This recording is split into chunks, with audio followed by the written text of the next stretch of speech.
No, that's a garbage one. This meeting is called to order.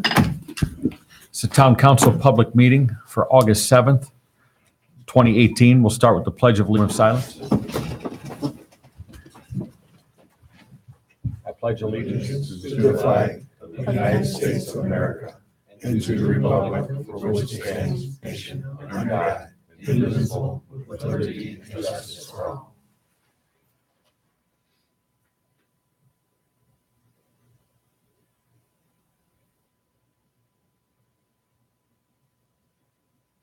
Thank you.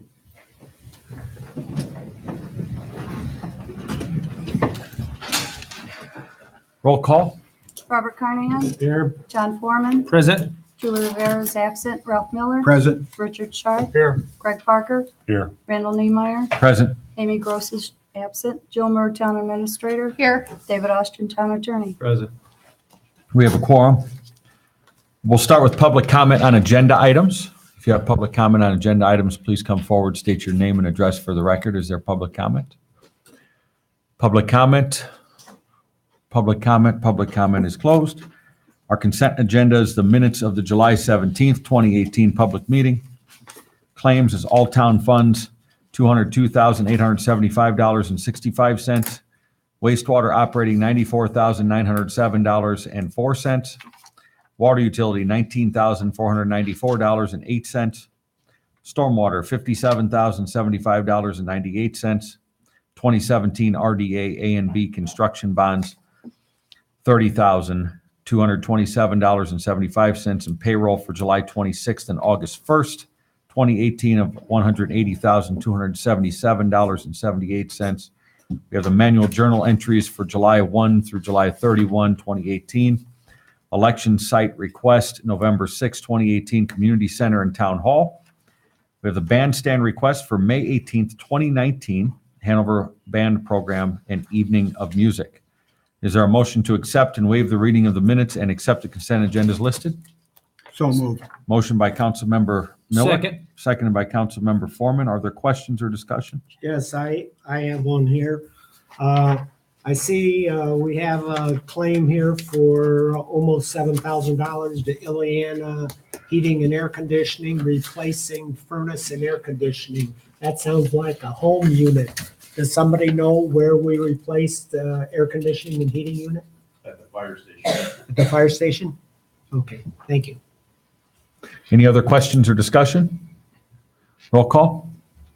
Robert Carnahan, Yes. John Foreman. Yes. Ralph Miller. Yes. Richard Sharp. Yes. Greg Parker, Yes. Randall Niemeyer. Yes, motion carries 6-0. Ordinances and resolutions. Item 1 is ordinance number 1300, committees. Mr. Parker, by its title, please. Town of Cedar Lake, Lake County, Indiana, ordinance number 1300. An ordinance amending town ordinance number 1151, being an ordinance amending town code section 30.29 pertaining to town council committees, repealing all ordinances and town code sections or portions thereof in conflict herewith and all matters related thereto, and repealing all ordinances and town code sections or portions thereof in conflict herewith and all matters related thereto. Thank you, Mr. Parker. Explanation, Mr. Austin. This was the requested amendment to the existing town code provisions that established town council committees. That was reviewed, and you, at the last meeting, directed an amendment of only a portion. We were repealing the entirety of the original ordinance that had been adopted some years ago, and then it was decided to retain a portion of that legislation so that you could authorize here in public meetings the establishment of committees on an ad hoc basis, if you will. That's what this ordinance is. Okay, Thank you. you've heard the first reading of ordinance 1300. Is there a motion to approve? I'll make a motion to approve ordinance 1300. Motion by Councilmember Foreman. Is there a second? I'll second it. Seconded by Councilmember Miller. Questions or discussion? Roll call. Robert Carnahan, No. John Foreman. Yes. Ralph Miller, Yes. Richard Sharp, Yes. Greg Parker, No. Randall Niemeyer. Yes. Motion carries 4-2. There'll be a second reading at the next council meeting. Item 2 is ordinance 1301, town zoning outdoor lighting regulation amendment. Mr. Parker, by its title, please. Explanation, Mr. Austin. President, Yes. may I suggest that ordinances 1301 and 1302 be read together? You have your engineer here for the explanation. Okay. Technical ordinance. Thank you. Mr. Parker, would you read the title of both ordinances, please? And then Mr. Oliphant, if you would. Town of Cedar Lake, Lake County, Indiana, ordinance number 1301. An ordinance amending town zoning ordinance number 496, being an ordinance replacing zoning ordinance number 278 entitled Cedar Lake, Indiana zoning ordinance, passed or adopted by the Board of Trustees of the town of Cedar Lake, Indiana, and all amendments passed subsequent thereto, and all ordinances or parts of ordinances in conflict herewith, establishing a new comprehensive zoning regulations for the town of Cedar Lake and providing for the administration and enforcement and amendment thereof in accordance with the provisions of the Indiana state statutes as amended, repealing all town code sections and ordinances or parts thereof in conflict therewith and all matters related thereto. Thank you. Ordinance 1302's title only, please.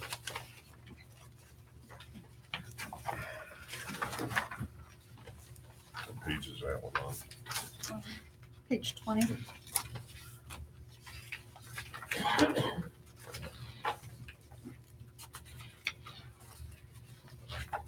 Hold still, Don. Town of Cedar Lake, Lake County, Indiana, ordinance number 1302, an ordinance amending town subdivision control ordinance number 498, being an ordinance establishing regulations and provisions for the subdivision control for the town of Cedar Lake, Lake County, Indiana, repealing ordinance number 280, being an ordinance regulating the subdivision of land for the purpose of sale or building development standards, prescribing procedures for the presentation, approval, and recording of plats, setting fees, prescribing penalties for the violations, and declaring an emergency exists, providing for the administration and enforcement thereof, prescribing penalties for the violations, and declaring that emergency exists. As amended, repealing all town code sections and ordinance is or parts thereof in conflict therewith and all matters related thereto. That's the reading of ordinances 1301 and 1302. Mr. Oliphant, if you would start with 1301, an explanation, please. I believe it's the same in both. Okay. And the ordinance is adopted into the zoning and subdivision based on a timing thing with the new zoning ordinance. Okay. The revision is the same for both. The juxt of the change is mid-block lighting. So the current ordinance is kind of gray on what is the minimum distance you need for a mid-block light. So for instance, if you have a really small block right now, it's kind of ambiguous about, did you need one on the corner and also one in the middle? So we're really, based on some recent subdivisions that have come before Plan Commission, we kind of took an idea, an average of how long back-to-back single-family home lots are, and we set a minimum mid-block length. So anything less than 275 feet will not require mid-block light, but there will still be lighting at each corner. So anything greater than 275 will require a mid-block light. That is really the major change with the ordinance. Correct. Thank you. Thank you. We'll consider the first reading of ordinance 1301 first. I'd like to make a motion to defer it, and I'd like to sit down with the council, say next Tuesday maybe, to go over some of these technical terms that I don't understand. Well, here, I can explain it to you. If you have a rectangular subdivision and it's greater than 275 feet from one end of the rectangle to the other, you'll have a light. If you're on the short end of the rectangle and those two lights are less than 275 feet on each of the corners, it would not require a center light be put on the right side of the rectangle. Currently, we have a motion to defer on the table. Is there a second to that motion? I'll second it. There's a second by Councilmember Parker. Are there questions or discussion on the motion?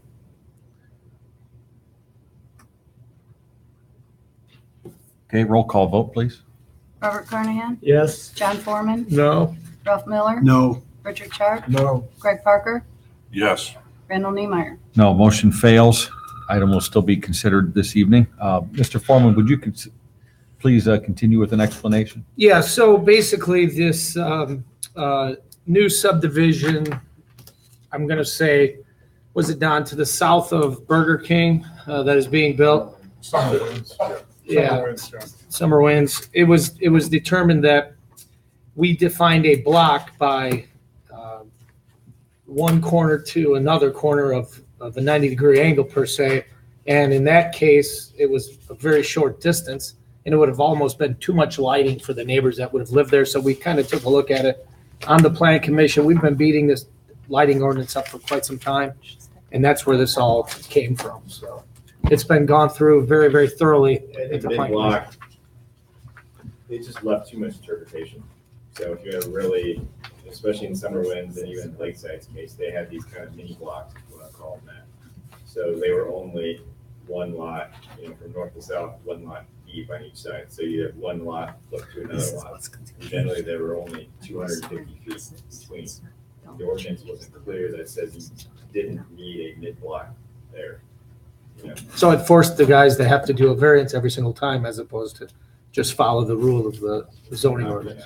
Mr. President, Mr. Austin? Plan Commission also granted waivers from the current requirements in the Summerwind residential project to be consistent with what the proposed amendments are contained in this text amendment for lighting regulations, recognizing exactly what John and Don have described to you. Greg, what are some things that are on your mind about this lighting ordinance that need to be looked at? I don't think there's anything that needs to be looked at, but I think it's important that everybody on the council understands things, and that's the reason why I voted with Bob to take a little more time and explain the technical parts of it so he understands what we're voting on. Bob, have some of these explanations helped? They have, other than, Jill just informed me that some of these technical terms in there that talks about looms and stuff, I'm just not totally familiar with all that Bob, stuff. unless you're an electrical engineer, you'll probably never understand those. I mean, he did the ordinance. Yeah. We were kind of tied to technical requirements. I mean, kind of what we discussed at Plan Commission was that Lakeside has some of these newer lights up. I've encouraged members, at least from Plan Commission, and I've been out there with one or two of them to actually see what the new lights are in the space that you can, it's a very good guinea pig subdivision. They agreed to basically adhere to the lighting ordinance before it's even adopted. So I asked people to go out there and take a look at it. Some did, and they went out there, some just to get an idea about, this is what we're doing. This is what it looks like. Are you good with it? Because you do need to see it out there. It's a lot easier than looking at it in an ordinance or lumens or anything like that. So. All right, so on your advice, the looms and everything are, The lumens aren't even changing with this. Right. I think we increased maximum wattage for residential 25 watts just to give it a bigger range, but you'll never notice that. So this is really just a spacing thing, and this is just residential subdivision spacing. So lighting in subdivisions isn't meant to light every inch like you would in a commercial subdivision. It's just wayfinding, exact corners. It really just dictates clear where we stick it on some of these shorter subdivisions, which are kind of unique, but we're seeing more of them now. so on homes and stuff, it's not going to affect any homeowner on putting LEDs on their No, this is actually, garages and this stuff? is actually, no, this is only street lighting. So Okay. pole lighting, this is actually trying to get away from, making a spotlight out there. Right now, as it stands, we would probably need a mid-block light for a 200-foot long stretch of road where we had one at each corner. Because we're trying to kind of not make it so bright. All right. Thank you. Thanks, Don. We've heard the first reading of ordinance 1301. Is there a motion by the council to approve the first reading? So moved. A motion by Councilmember Sharp, Second. second by Councilmember Foreman. Are there questions or discussion on the motion? Again, sometimes council members feel like that that they're pressured to vote on things before they have a clear understanding. So I just think I don't see any reason why this has to be passed tonight. I think when a council member expresses concerns, they should be heeded a little. That's all I have. Thank you. Any other questions or discussion? Roll call. Robert Carnahan, Yes. John Foreman, Yes. Ralph Miller, Yes. Richard Sharp, Yes. Greg Parker, Yes. Randall Niemeyer. Yes, motion carries 6-0. It's unanimous. Is there a motion to suspend the rules to allow for a second reading? Motion made to suspend the rules for allow for a second reading. Motion by Councilmember Foreman. Is there a I'll second? second. Second by Councilmember Miller. Questions or discussion? Roll call. Robert Carnahan, Yes. John Foreman. Yes. Ralph Miller. Yes. Richard Sharp, Yes. Greg Parker, Yes. Randall Niemeyer. Yes, motion carries 6-0. Second reading by its title only, please, Mr. Parker. You want me to read both of them again? No, just read the one that's up for consideration right now. 1301. Yep. Town of Cedar Lake, Lake County, Indiana, ordinance number 1301, an ordinance amending town zoning ordinance number 596, an ordinance replacing zoning ordinance number 278 entitled Cedar Lake, Indiana zoning ordinance passed and adopted by the Board of Trustees of the town of Cedar Lake, Indiana, and all amendments passed subsequent thereto, and all ordinances or parts of ordinances in conflict herewith establishing new comprehensive zoning regulations for the town of Cedar Lake and providing for the administration, enforcement, and amendment thereof in accordance with the provisions of the Indiana state statutes as amended, repealing all town code sections and ordinances or parts thereof in conflict therewith and all matters related thereto. Thank you for the second reading of ordinance 1301. Is there a motion by the council to adopt the ordinance? Make a motion to adopt the ordinance 1301. Motion by Councilmember Foreman, Second. second by Councilmember Sharp. Questions or discussion? Roll call. Robert Carnahan, Yes. John Foreman, Yes. Ralph Miller, Yes. Richard Sharp, Yes. Greg Parker, Yes. Randall Niemeyer. Yes, motion carries 6-0. Item 3 is ordinance 1302. We've heard the first reading. Is there a motion by the council to consider approval of the first reading? I'd like to make that motion, and if possible, I'd like to also suspend the rules if unanimous to do a second reading. Unless it needs to be two motions. Needs to be two motions. Okay, just an ordinance number 1302, make the motion to approve that. A motion by Councilmember Foreman, I'll second. second by Councilmember Miller. Questions or discussion? Roll call. Robert Carnahan, Yes. John Foreman, Yes? Ralph Miller, Yes. Richard Sharp, Yes. Greg Parker, Yes. Randall Niemeyer. Yes, motion carries 6-0. Is there a motion to suspend the rules to allow for second reading? So moved. Second. Thank you. Motion by Councilmember Miller, seconded by Councilmember Foreman. Questions or discussion? Roll call. Robert Carnahan, Yes. John Foreman, Yes? Ralph Miller, Yes. Richard Sharp, Yes. Greg Parker, Yes. Randall Niemeyer. Yes, motion carries 6-0. Mr. Parker, by its title only, please, ordinance 1302.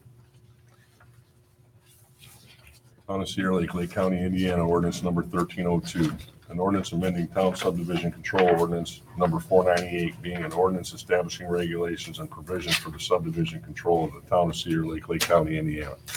Repealing ordinance number 280, being an ordinance regulating the subdivision of land for the purpose of sale or building development standards, prescribing procedures for the presentation, approval, and recording of plat, setting fees, prescribing penalties for violations, and declaring an emergency exists, providing for the administration and enforcement thereof, prescribing penalties for the violations, and declaring that an emergency exists. As amended, repealing all town code sections and ordinances or parts thereof in conflict therewith and all matters related thereto. Thank you, Mr. Parker. You've heard the second reading of ordinance 1302. Is there a motion by the council I'd to like to make a adopt? motion to adopt ordinance 1302. Motion by Councilmember Foreman, second by Councilmember Sharp. Questions or discussion? Roll call. Robert Carnahan, Yes. John Foreman, Yes? Ralph Miller, Yes. Richard Sharp, Yes. Greg Parker, Yes. Randall Niemeyer. Yes, motion carries 6-0. Thank you. Plan item 1 is David and Deborah Carey, Ryan Dykema, 13430 Moore Street rezone. The Cedar Lake Plan Commission sends a favorable recommendation to the town council for requested rezone being sought from zoning ordinance 496 from the current zoning of said property. Title 7, Residential R1 Zoning District. Title 8, Residential R2 Zoning District. And Title 12, Neighborhood Business B1 Zoning District to Title 8, Residential R2 Zoning District, and Title 12, Neighborhood Business B1 Zoning District, contingent upon Lot 5 being utilized only for ingress and egress purposes by a vote of 5 in favor and 2 against upon motion duly made and seconded at the public meeting held on July 18th of 2018. Mr. Parker, I need an explanation on this one. Mr. Carey bought just a couple of pieces of property, a vacant piece, a distressed piece, did some demolition, did some combining, developed a pretty nice site plan, actually one of the best site plans I've seen for a piece of distressed property. And he needs some zoning changes to create 1 commercial lot, and I believe it was 9 residential lots. Correct. And he's going to build some new houses there and reserve 1 for some type of commercial business to be proposed later. And the residential will all be R2, by the way. Okay. Council, in there, And we pretty decent sized lots. He also got rid of 5, Shacks. yeah, for lack of a better word, houses that Right. would fall Yep. down. What were the, what was the conversation in the plan commission meeting against this, Greg? I think the biggest issue was he has access to 136th and 1 lot, and nobody wanted business traffic out to that lot, and that wasn't a deal breaker for Mr. Carey either. He does want to, he doesn't need the zoning change on that lot, but the zoning change for B, he does need for the Moore Street property. And I think too, at the plan Is commission. that right, Rick? Yeah. Mr. Carey wanted to allow these homes, if and when he were to build them, or somebody were to build them, to be into the Cedar Point Park covenants, if you will, in order to have lake access. And there were quite a few people that maybe were not in favor of that, so. Oh, he doesn't need that for this development. No, that has nothing to do with that. But if you heard There anything, was that's, discussion about that was a that. separate subject matter Yeah, related to That this, was the that's negative. POA but stuff. did not relate to zoning. Okay. Thank you for the explanation. I appreciate it. Mr. President, Mr. Austin? Joe, was there a copy of the ordinance? I didn't see one in my packet. Did the council members get a copy of the zoning ordinance amendment? I see the certification and recommendation from the planning commission here. Yeah. And I see we sent this down July 26th. No, apparently I overlooked that in the packet. We'll I have to just didn't know if we defer, didn't we'll make have it. to defer this to the next meeting. Mr. President, Mr. Austin? Yeah. I can certainly read, I have the ordinance. I brought it with my file. Okay. I could read the ordinance. Greg's explanation or John's explanation or Rick's explanation Okay. could be helpful. They were at the plan commission meeting, and then this matter could keep moving. Okay. Go ahead, Is Dave. there an ordinance number, though? It would be 1303. Thank you. Sorry, Margo. Town ordinance number 1303 is an ordinance reclassifying certain lands in the town of Cedar Lake, Lake County, Indiana for zoning purposes and amending town ordinance number 496 being an ordinance replacing zoning ordinance number 278 entitled Cedar Lake, Indiana zoning ordinance passed and adopted by the Board of Trustees of the town of Cedar Lake, Indiana, and all amendments passed subsequent thereto. Repealing zoning ordinance number 278, all amendments thereto and all ordinances or parts of ordinances in conflict herewith.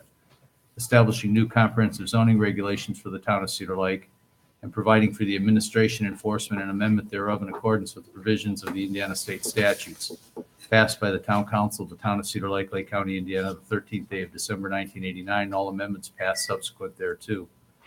This ordinance then goes forth to identify the zone map amendments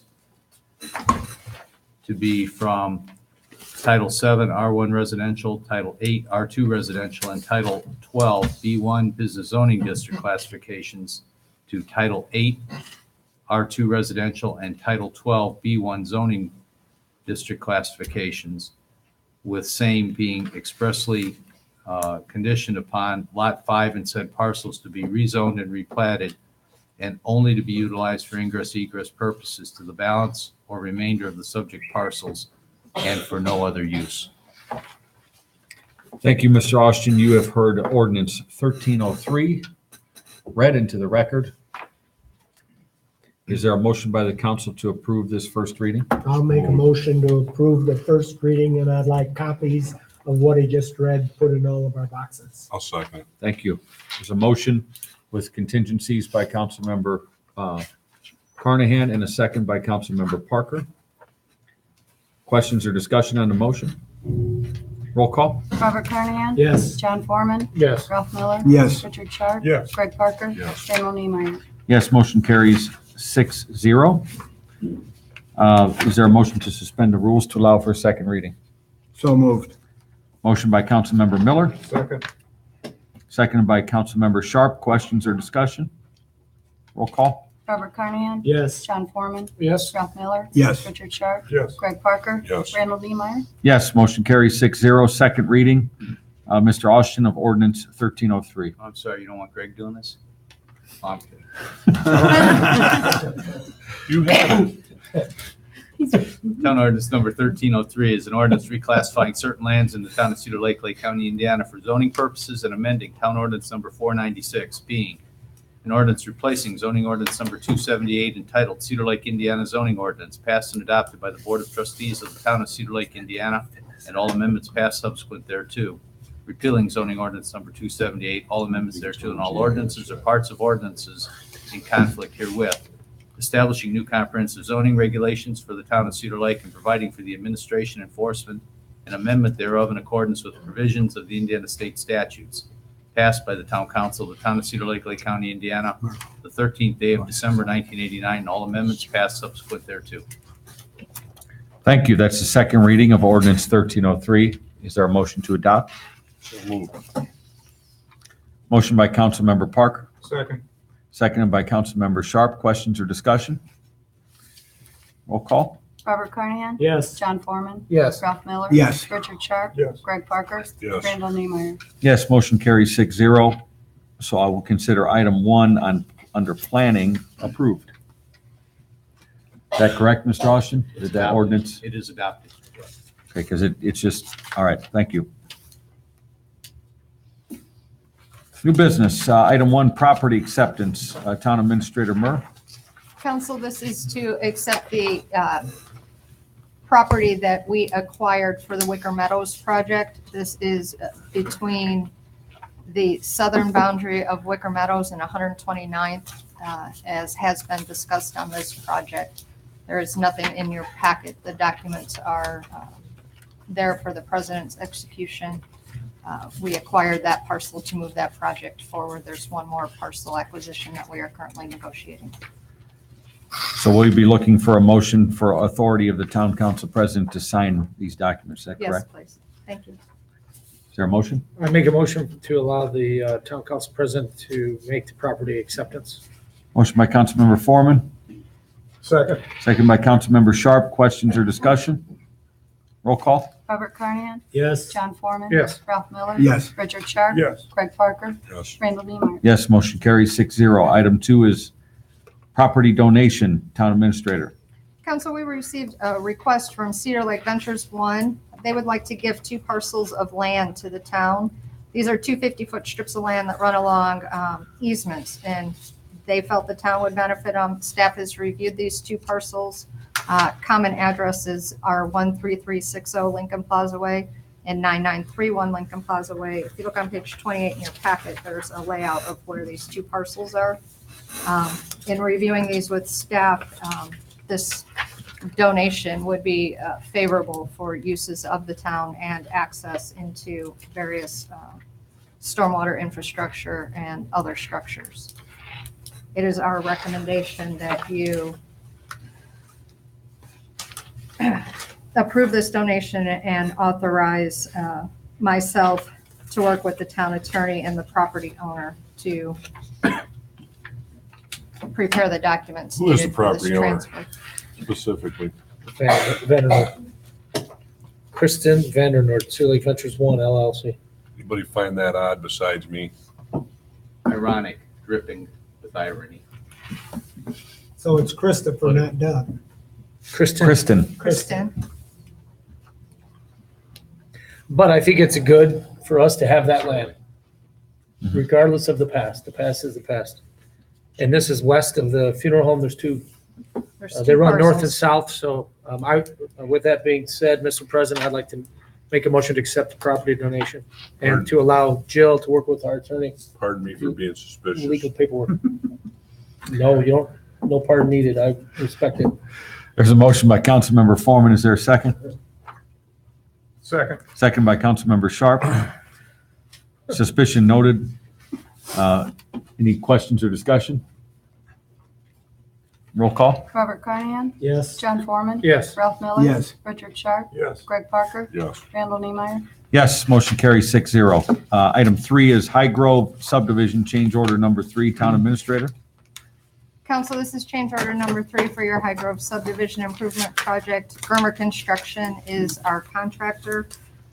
After discussion with our engineer as well as Grimmer, it was agreed upon to extend the substantial completion date on that project to September 15th, with the final date being October 1st. There are no cost changes to this change order.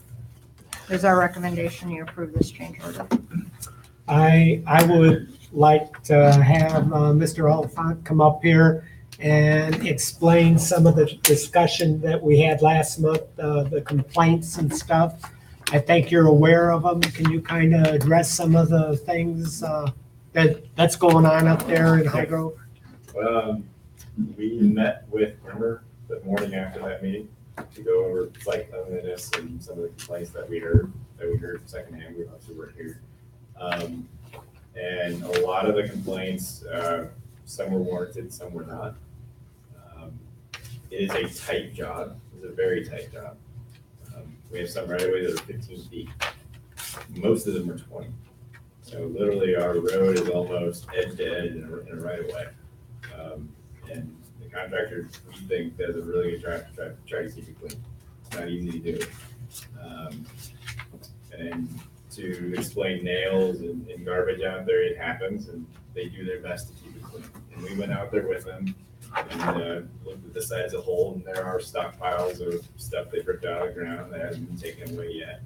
At the time of that meeting, I think a lot of people were frustrated that the job wasn't done yet. Well, even before this change order, the contract end date wasn't even reached yet, so it wasn't even supposed to be. Did you communicate this with any upper management at Grimmer?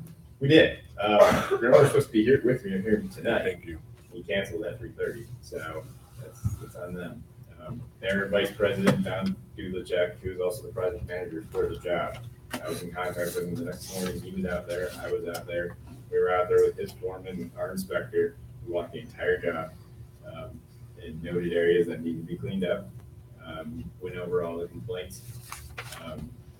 The electrical, somebody said that they plugged into the personal electrical. That happened, I think, back in April. It happened once.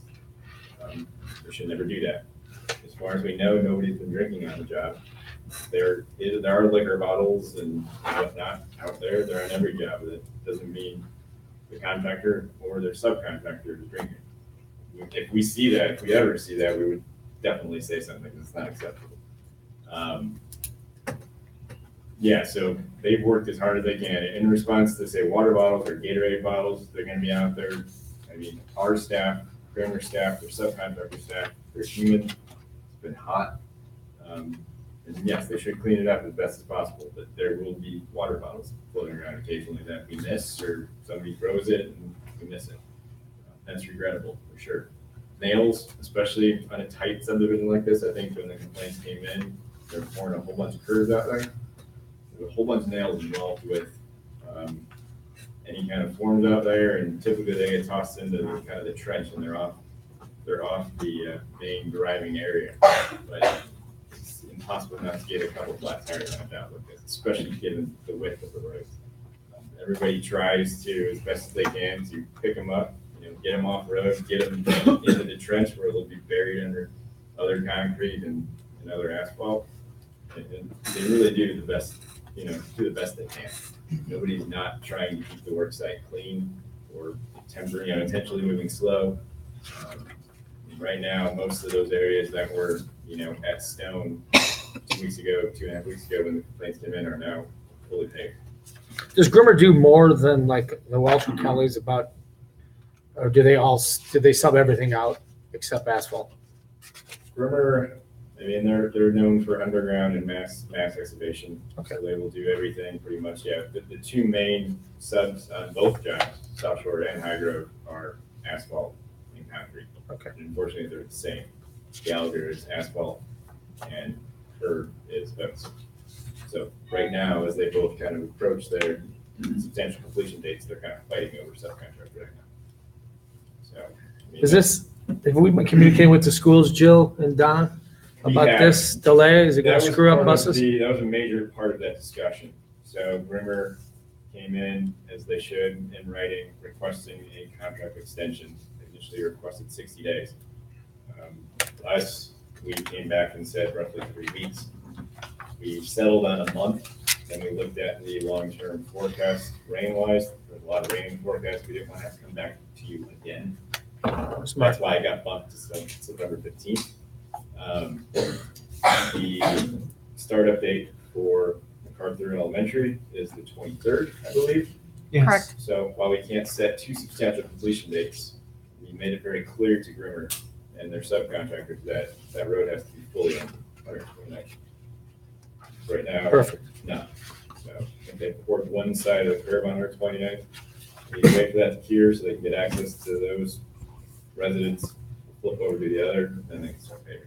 Perfect. Two concerns up there on 129th. Yep. In front of Frank Lyzak's property, I think it was NIPSCO that might have tore the concrete out and put asphalt in there. We need to get that re-concreted. And also in front of MacArthur School, that has asphalt in it. So those two places need to be Are they both NIPSCO?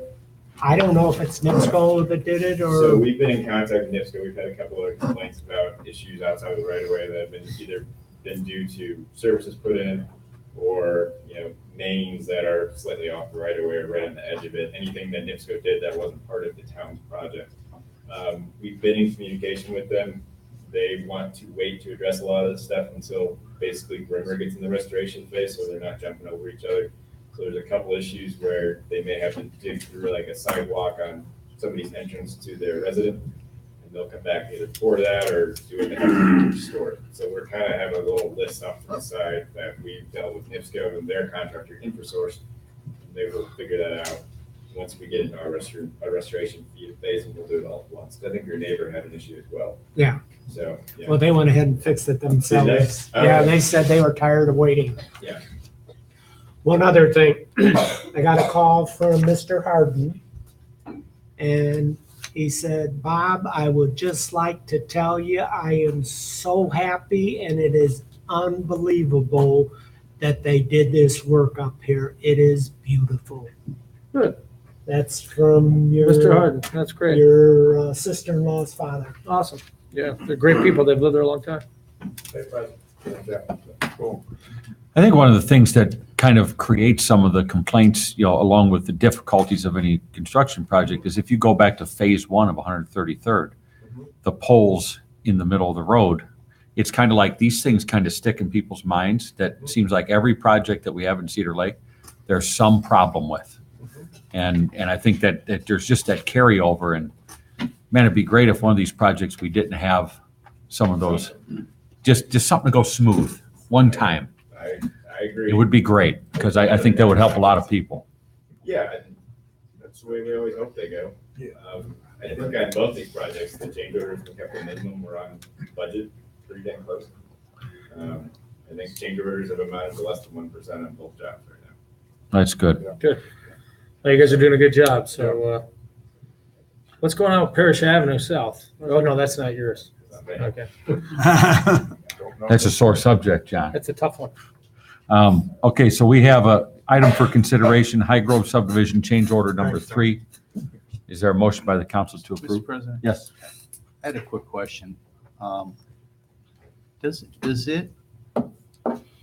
it seem short between substantial completion and final completion? I mean, you're having 2 weeks. There's 2 weeks between September 15th and October 1st. Is that enough time? Is that, or am I the only one thinking that? Ideally, they have everything in where they're at right now. The job's probably around 80% done. by contract cost. If they keep on schedule with the curb and paving schedules, they should be done well before that extended substantial date. Initially, we wanted the substantial September 1st. We only bumped it out because of potential weather issues. So they're kind of doing restoration. They've been doing topsoiling in between and whatnot. So I think they should be able to get it done. I don't want to extend it any further for them, put it that way. It just seems short. Yeah, but at the same time, I want to book into the project. And they should, based on where they're at, meet it. They better. Because I don't think they're warranted any more extensions. So, And just like you said, they're working on 129th. They've got the south side of 129th curbs poured. They've got string lined up on the north side of the street. So they're getting ready to probably lay the curbs there. we'll be out there tomorrow again. It could be a long day for them. But we'll see if they finish. If they, South Shore wants them out there as well. Okay. Thank you. Is there a motion by the council to approve High Grove subdivision change order number 3? So moved. Motion by Councilmember Foreman, Second. seconded by Councilmember Sharp. Are there questions or discussion? Roll call? Robert Carnahan? Yes. John Foreman? Yes. Ralph Miller? Yes. Richard Sharp? Yes. Greg Parker? Yes. Randall Neiman. Yes, motion carries 6-0. Item 4 is Cedar Lake Historical Association request. Town Administrator? Councilmember Foreman received a request from the Historical Association to use the town pier on a few Tuesday nights, namely being August 21st, 28th, September 4th, and September 11th, in order to provide Cedar Lake historic cruises, to have Dave Harkabis with Cedar Lake Sunset Cruises be their provider and allow passengers to get on and off of the boat on our pier.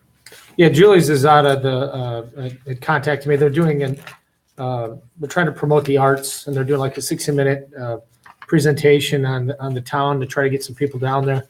And they're wanting to do boat rides for the folks that do attend this event.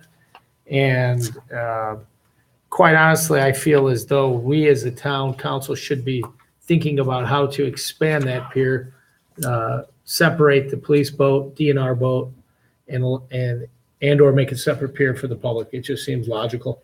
We have a lot of folks using the beach, and as they promote the Historical Association, it would be great to have maybe a better pier. I believe that we would have to have the Cedar Lake Fire Department move their boat for these 2 hours that they're going to want to do these boat rides to the other side of the pier. If we could let the fire department, let one of the town public works guys let the boat down and walk it around to the other side of the pier and tie it up, or however we want to work those logistics. I do think that is something that needs to happen as well, from where they want to load and unload. If I may, we currently are working with DNR on the possibility of some grant opportunities to make that into a public pier. Excellent. I'd like to hear from the chief of police and the chief of the fire department. Any comments on this? Well, we did have a request several months ago from the Chamber of Commerce to utilize the pier as well. And when we did an inspection of the pier, as you may or may not know, we did have some repairs done prior to season officially opening up. So we're kind of piecemealing this pier together because it's not as sturdy as we would like it to be. So the concern with the Chamber of Commerce was people getting on and off the boat, what potential liability there could be if somebody were to fall or hurt themselves. We are, again, as Joe mentioned in discussions with DNR, trying to secure a grant that would enable us to have a new pier put in hopefully next year or the following year. So the only concern I have is just the state of the pier itself. Mr. Austin, please. You have anything? I concur with that, as well as moving the fire department boat each time. I don't have the staff to do that. To guarantee we can do that, due to the fact that we could be busy and it's not as easy just to move that boat by slowing it down and pushing it. So I'm not in favor of utilizing the section where our boat sits as well. Well, the lake's only 2 feet deep. You can walk a boat around to the other side, fairly simple. And what if we had one of the folks from Public Works help out? Or what if we could have somebody from the art, from the Historical It's after Association? hours, so it would be an overtime. What about a Historical Association taking responsibility for it? I mean, all the public owns the boat indirectly. Would you be okay with that? I would not be. I think fire personnel should manage our equipment only. Can we tie it up at noon to the other side of the pier and just leave it there all night? Put some buoys against the pier? Or would you prefer to put it back on the lift? Or anchor it? I prefer to be left alone. That's what I prefer. John, Yeah. Dave's gonna be showing up with a pontoon boat. Right. Okay, Dave's pontoon boat isn't gonna go on the fire No, department. we're not parking, we're not talking about that. I believe that they asked if that could be moved off the lift in order to have more access. That's all. Just to remove it for that hour or two. Is Julie here, by the way? We have a cover on that lift as well. I don't Yeah, know if I- get elderly people on and off that boat. No, we're not using your lift. I know that the lift is in the slip, John. That's what I'm trying to say. Okay. I'm not sure of her Yeah. request, the reason for the request Okay, to move the fire department boat. That's, when it I came thought up. I thought you wanted to put Dave's boat on their lift. I was gonna say it's not gonna fit. No, we're totally not putting his boat on the lift. Okay, We're pulling up to a lift or to the pier to let people on and off per Julie's request. She did bring that up. I mean, I'm not sure why. okay. So I would, so that being said, as long as he can access without moving the fire department boat, I'm okay with it. And that's how I'd like to make my motion appear. I had a question from legal. For someone familiar with rickety piers, which I am, I am familiar with the fact that there needs to be some assurance that the quality of the piering, the walkway, if you will, to invitees, these are invitees of the Cedar Lake Historical Association by and through town government, have adequate insurance protection, or we have adequate insurance protection for them. And I would suggest that anything that gets done here be run past the town insurance representative to assure that we can cover the unlikely event of an accident or an incident. That would include entering and departing the boat. The other question I had, legal, had to do with whether there's going to be a charge and whether, as a consequence of there being a charge or a fee or a cost paid to the vendor, the Dave Harkabus, I guess, there should be some imposition of responsibility on him. It's gonna be a fundraiser. And the Historical Association is charging $20 a person to go for the boat ride. They're paying Dave Harkabus half of that, $10 per person. So he's a paid vendor. Right. For the charitable event. That adds to my comment in response to Greg's question. Well, my question basically is based on the fiduciary responsibility to the taxpayers that we don't create a situation where they have liability to pay a claim to somebody. That's, And that's what possibly exists in the event, unlikely event, but in the event something happened there. Somebody misstepped, a board broke, But do you not have that even at the safest of piers, possibly, yeah, that there's always going to be some risk? possibly. It's a question of mitigation, that's all, and making sure there's adequate coverage. I have no issues with fundraiser, helping the Historical Society or anything like that, but if we have a pier that we've gone on the record saying that is not, It's Up to currently par. not for public use. That's all it It is is. only for It's just, public safety right now. it should be for public use. So John, can you It's our- repeat it's our your pier. motion, well, we please? might need one I'd be built. happy to. We might need to build one that is suitable for public use. I don't know that we have that right now. Well, I think I've been on that pier a lot of times, and from the land out to where the boats are, we should let people sit on it and hang on it and fish off it. It seems to me to be fairly decent. I don't see it being a big mechanical problem with it.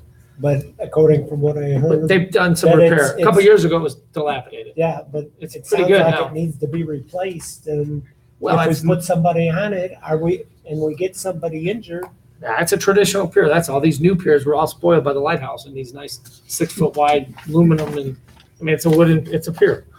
It's, they're all around Cedar Lake, South Shore, Midway. Unlike rickety piers we we're all familiar with. I mean, Lighthouse did offer you. Lighthouse offered to use their pier. This is the request they had. It's in front of their dock.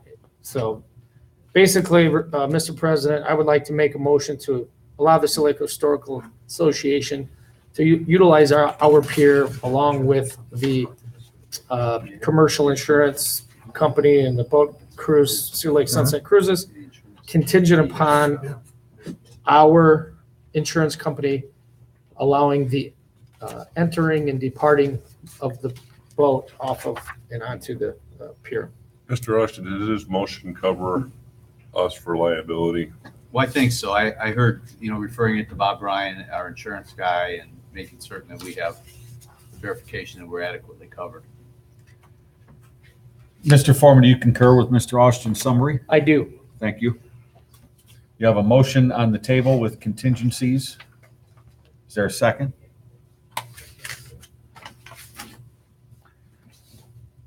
Is there a second? It might not have anyone show up. Okay, there's no second. That motion dies. Are there any other motions on this item? Defer it to the next meeting. There's a motion by Councilmember Carnahan for deferral. Is there a second on that motion? I'll second it. Seconded by Councilmember Miller. Questions or discussion?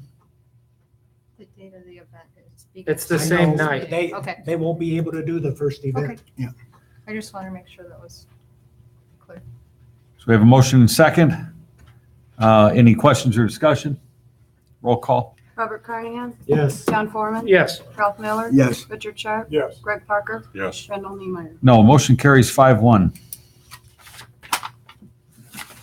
Town council reports. Any town council reports? I have a little follow-up. The last town council meeting, I had talked about the water park out in front of the museum. And the lieutenant colonel had told us that we probably wouldn't be able to put it in.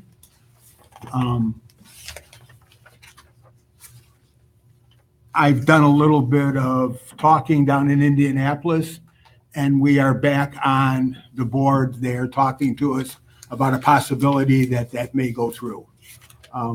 They're talking right now that we could possibly go out 200 feet.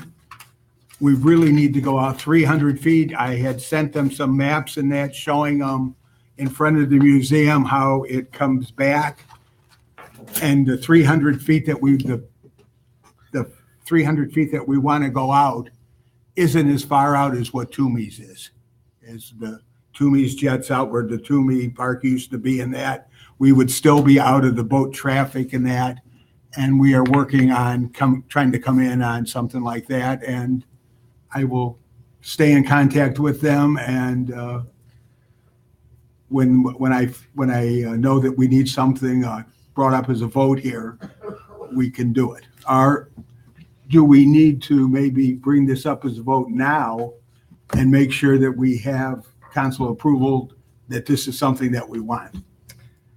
Ralph, I think that your pursuit of this has been fantastic. We had a discussion at a work session much earlier this year that this was something that all of us agreed that you should do some homework on. So Okay. I would say continue. Okay, And then when there's that's all. something, I just wanted to make sure, when there's something for council consideration, yeah, because we don't have anything to vote on. I haven't gotten a positive yes at yet. this point, it's just discussion. So Okay, keep up the good work though, Ralph. You're opening doors. okay.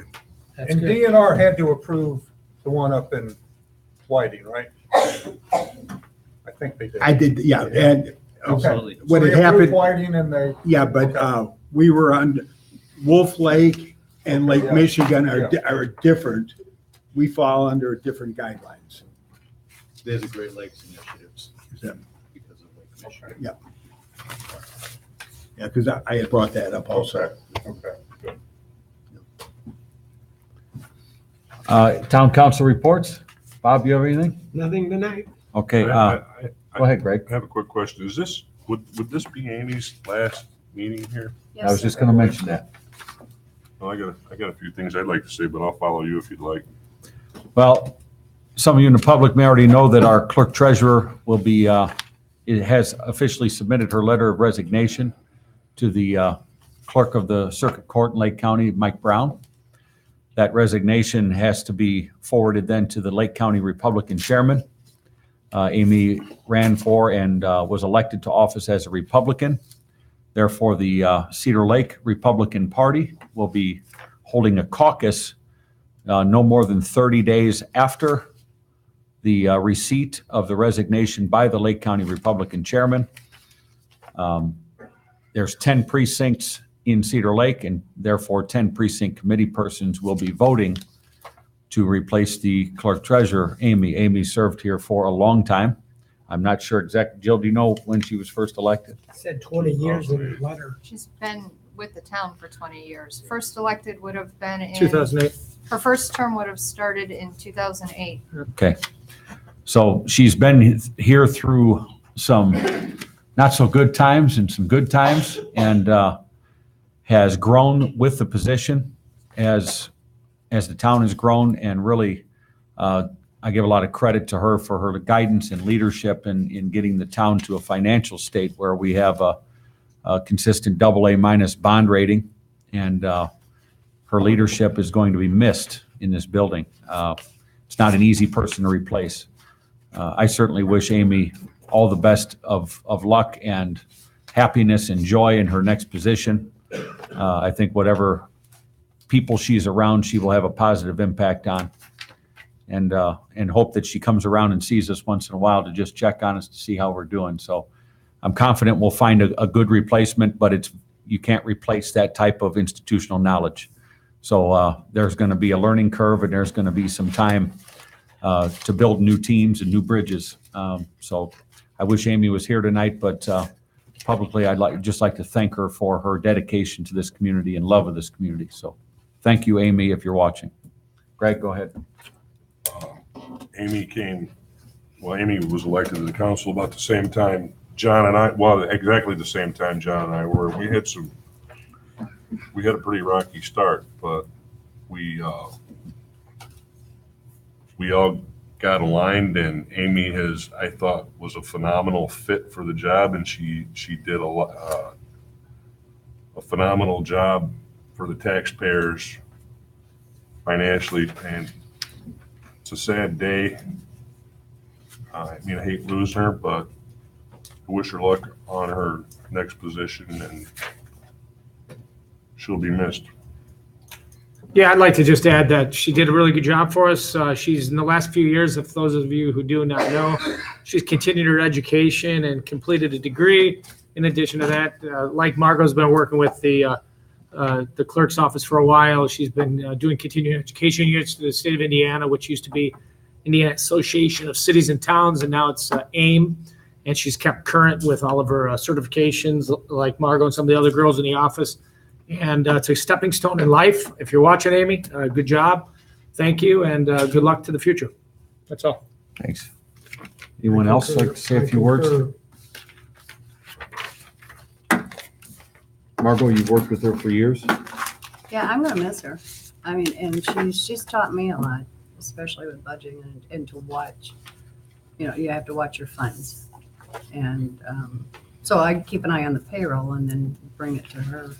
But yes, she will be missed. And she has been working with Jen and I for the past few weeks, trying to make sure that we know about the bond payments and a lot of the budgeting and working on the 2019 budget. So, and then she showed us where folders are in her office, and she's going to keep her file open on her computer so that we can have access to prior payments. And she's done everything she can in this short period to educate Jen and I. Okay, very good. Maybe go to Jen too? Yeah. Yes. Jen, you've worked closely with her. Some thoughts?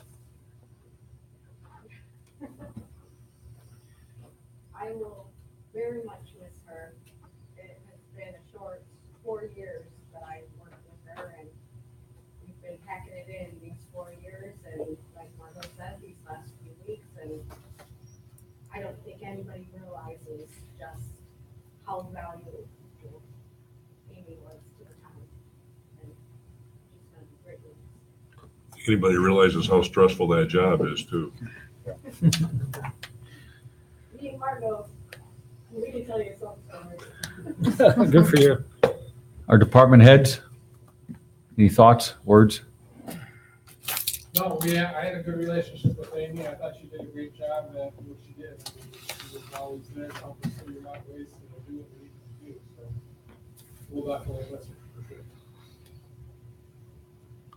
My short tenure had great working relationships with her. She's very devoted, very mindful of shared responsibility for the town. Amy worked hard to keep everybody in check all the time, and there was no doubt that she steered everybody in the right direction all the time. Even when we try to get things that might have been outside what we try to do as department heads, you always get back in the right track. So I wish Amy all the luck in the world. I've known her my whole life. We grew up across the street from each other. She'll be an asset wherever she goes. Good luck to her. Thank you. Town administrator, since Amy's not here tonight, I would like, in our next meeting, she'll no longer be our clerk treasurer. We need to have an agenda item for the council to consider the appointment of an interim clerk treasurer, pending the results of a forthcoming caucus with a date yet to be set.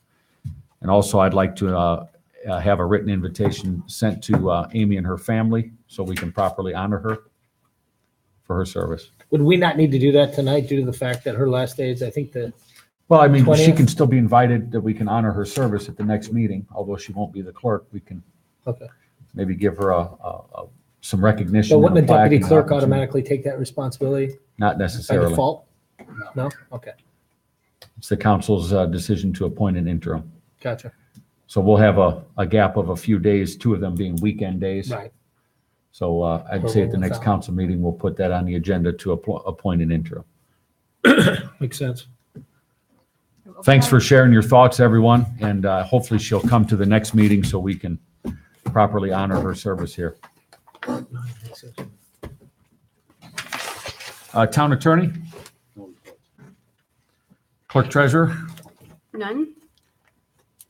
Town administrator?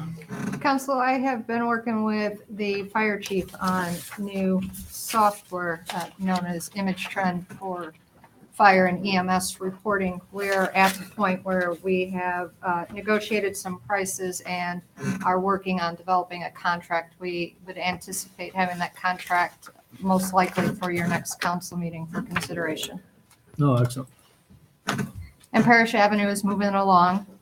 They are placing these stone in there and getting going on that. So Good. we've got a lot of road projects going on in and around our area, including INDOT's project on 41 and Lake County's project on 135th on the bridge. So Now, on 41, NDOT is doing patchwork, and then eventually they're going to repave all that. yeah, they will do the, I thought the that was true. resurfacing Somebody just- asked me that just like today, the other one. and I didn't want to answer without knowing for sure. Absolutely. And on Parish, they're putting limestone down, right? They're doing some stabilization, some soil stabilization. So I had a conversation with State Rep Aylesworth, and it's kind of funny. Indiana passed the increase in the fuel tax, which is what you're seeing out there with all this road construction. He said Indiana's gone from the crossroads of America to you can't get there from here. Because it seems like every road has got a closure or a blockage or a detour, but it is Every good. bridge for sure. It's good that tax money that people are paying on the gasoline tax is actually being used, so you can see it at work, but it's a difficult summer everywhere. Mhm. Go ahead, Jill. I'm sorry to interrupt. No, it's fine. On the ecosystem restoration project, the feasibility report has been reviewed by the Office of Management and Budget, OMB. The comments were sent back to the Chicago district. Responses were sent last Thursday, so we are awaiting any continuing questions or dialogue on that. Our next meeting will be on August 23rd. I have a question, Jill. Some time ago, following the fire territory work that we'd done, we talked about the development of a cumulative capital fire fund. Is there any sort of movement on that? Have we engaged financial advisors? Are we working on that? We're going into a budget adoption. Our deadline's pretty short on this. Amy had requested some information from LWG London Witty, and as of our conference call earlier last week, Amy was still awaiting information from them. I will follow up on that tomorrow. And also some time ago, the council expressed some interest in holding a budget workshop. And I believe you were asked at that time to work on coordinating schedules. Is there an attempt being made to put a workshop together? At this time, I will work with the staff to get some of those dates. Amy and I were going to work on those. And we will get those dates out to you. Okay, thank you. Randy, he told me he called you and he called me, Joe Barker in Crystal Oaks. I don't recall Well, he recall told me he receiving. talked to you and he talked to me. And That was you? Did I talk to you? Joe Big, okay. Barker, so that you're didn't going ring to a bell. talk in the public comment, okay. I Good, didn't know you were here, so. good. Okay. Said Barker threw me off. Yeah. It's okay, thanks. Thanks, Bob. Any staff reports? Christopher Burke, engineering report. Council, I've reported items from there. Hanover Central Athletic Department varsity and JV Palmcats. Council, in your packet is a donation request from Palmcats for your information. Okay, thank you. Building Department report. Was If I could go back, do we get money from Comcast and what is it supposed to be used for? the money from Comcast? Yeah, is it supposed to be used for promotions and stuff or? No, it's usually used for maintenance along right-of-ways. Okay. And I can, if you like, I can report back at the next All meeting right, on what because the funds have been somebody used asked me for that. previously. Okay. Building Department report. That was previously submitted to you via Michelle. And just to update the public, through July, 95 new home permits, 271 alterations, residential value of the commercial and residential new permits is $16,305,518. Value of the alterations, $3,969,650. We go to open public comment. The gentleman in the back had something he wanted to say. This would be the time. Just wait a second, Nick, we'll get to you. Just state your name and address for the record, please. 136th Avenue. Okay. I had questions about the 1303 plan. Just wanted to know what kind of businesses they were thinking of putting back there. I was thinking you were gonna ask for public comment back when you were talking about the 1303 comment. And I was wondering what kind of access, they having it from 136th Avenue, or is it? There'll be no access from 136th Avenue. That I can answer. I would say currently, without a variance, they have to have B1, whatever fits in a B1 zoning. And they're working on the plat, which has the site plan. And they're working on the plat, which has, there'll have to be a site plan presented for the business. But I heard they were trying to get business rezoned further back into the subdivision instead of just right along access. no, A little bit further back, though. It's a little bit, B1 would go back into what is presently R2. I can't remember the It wasn't very- You remember the depth? 300 feet? Yeah, it was about 300 feet.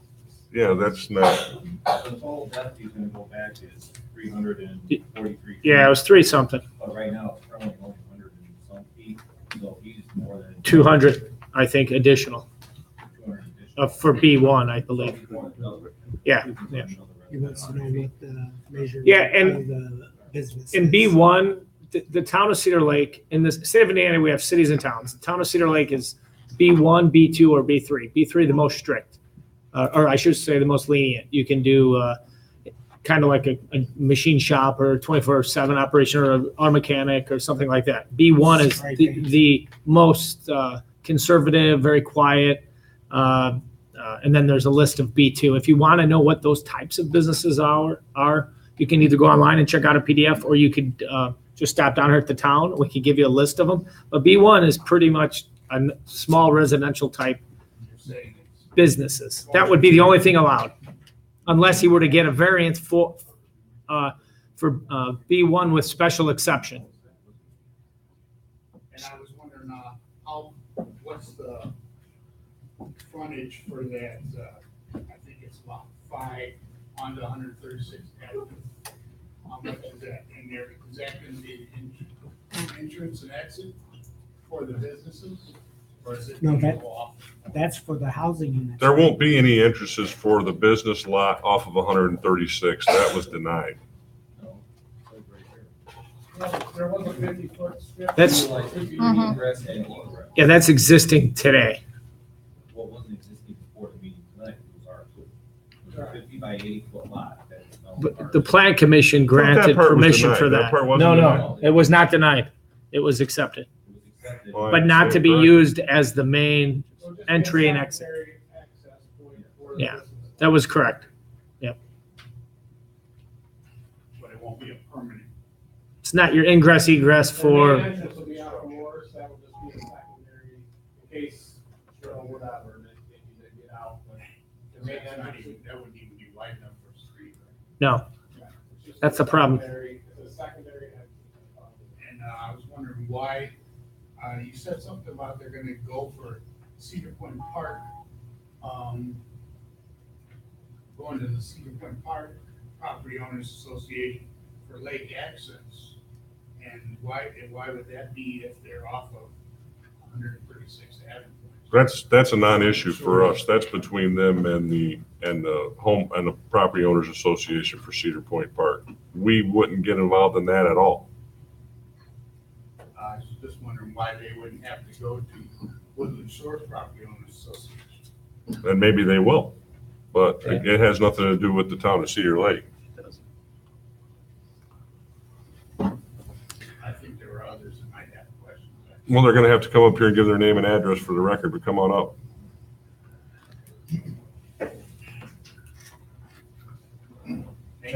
Name's Mike Peak, PDAK, 7211 West 136th Avenue. I have a problem with the access road that's going to be there in the residential area. The houses on the south side of that have a lot of children. That road has no sidewalks. A lot of people use it for walking dogs, and et cetera. So that's going to add extra traffic coming out there. And also coming, I'm new to this, and I came to the building commission meeting before, and I noticed one line was always conforming. And I don't know any other businesses in this area that has a road off the back end going into a residential area. Everything else, if it does, it's on a corner. So I don't see a reason for them to have an access back into the family areas. Well, Lincoln Plaza, for example, Mike, we have access, so some of the employees park behind there in cars, for example. Yeah, but that's- And if he's got the enough customers room- come in from the front. Yeah, if he's got enough room, then if you're moving the property back. Yeah. For him to be able to drive. I think that, yeah, I think the most important thing is the zoning being changed today is just that. Later on, when somebody comes up with a plan of what kind of building they want to do and where they want to put it, that's the time to discuss. No employees parking back there. Yes, employees can park back there. Well, No, I'm not it's only worried an about where they emergency park. exit. I just don't, Yeah, I'm yeah. concerned about an access road coming onto the residential street. Correct. because that's right in front of one of the gentlemen here Yeah. house. Yeah. You know, next door to me, there's enough traffic going through there because they come down to Ninth Street and go into that subdivision. They do not use the road north of us because of the steep incline. Right. Onto Morris. So we have a lot of traffic. I've been retired for a year and a half now, watching traffic from my deck. Very lazy boy. I'm trying to. But, you know, I see all kind of service trucks coming through because of buildings now, renovations, UPS and, you know, FedEx and everything coming down our roads to go into these neighborhoods. So there's a lot of traffic on that street. And, you know, with the new subdivision, you got, what, 9 homes coming? Another 18 cars. So you're gonna say at least 18 more cars Yep. added to the traffic system. You don't need traffic coming out of that area. Yeah. You know, I don't see why Morris is, you know, right there, why it can't be just an access to Morris. And again, it was a secondary backup for emergencies. If building catches a fire, perhaps the fire chief could, you know, but again, we're not even there today. But as of today, I mean, we don't want any more traffic on 136th. Right. Just like you don't. I mean, the name of the game is in and out, ingress, egress off of Morris. But again, there's no building, there's no plan. It's just a matter of, but it's important to pay attention because if and when the day comes that there is a building, it is a plan, we need to hear from the remonstrators. Absolutely. Voices need to be heard. Yeah, thank you. Thank you. You're welcome. Any other public comment? Nick, I'm going to save the best for last, okay? I'm going to let Joe go here. Joe Baker, 12709 Colfax Street.